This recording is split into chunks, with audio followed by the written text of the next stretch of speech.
چونکە خوا لە حەقی خەڵک خۆش نابێ.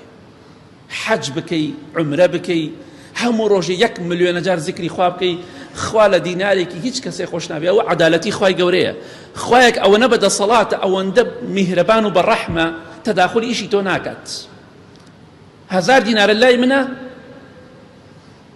خوای گەورە لەو 1000 خۆش نابێت. تەواو هەتا خاوەنەکەی لێ خۆش نابێت. ئەوە عەدالەتی خوایە، ئەوە ڕەحمی خوایە.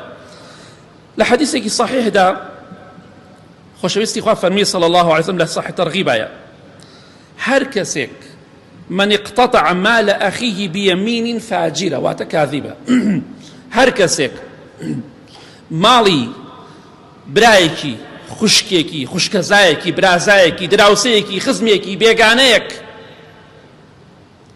ئاگادار بە سوێنێکی درۆ داگیری بکە و بۆ خۆی بی بچڕێنێ، ئەڵێ بەخوای گەورە 5000 پێدا و 2000 پێداوە، ئەوە سوێنەکە دەگرێتەوە، ئەو ئەدگرێتەوە، چونکە ماڵێکت بچڕی بە سوێنی درۆ، بەخوا ئەوەنە گەڵام پێداوە ڕاستیش ناکە. کەواتە بچڕاندنی پارەیەک بە سوێنێکی درۆیتر، پارەکە 1000 دینارە، 2 5 دەفتەرە چی هەر شتێکە، گرنگ ئەوەیە پارچەیە لەو ماڵە بۆ خۆت ببچڕێنی لە کەسێک کەسابەتەکەی کابرا خەڵەتێنی سوێنێکە خۆی ئەڵێ بەخوای گەورە 5000 پێداوە، لەو لاسەیەکی بە 2000 3000 یخر کام ناڕاستەکەن.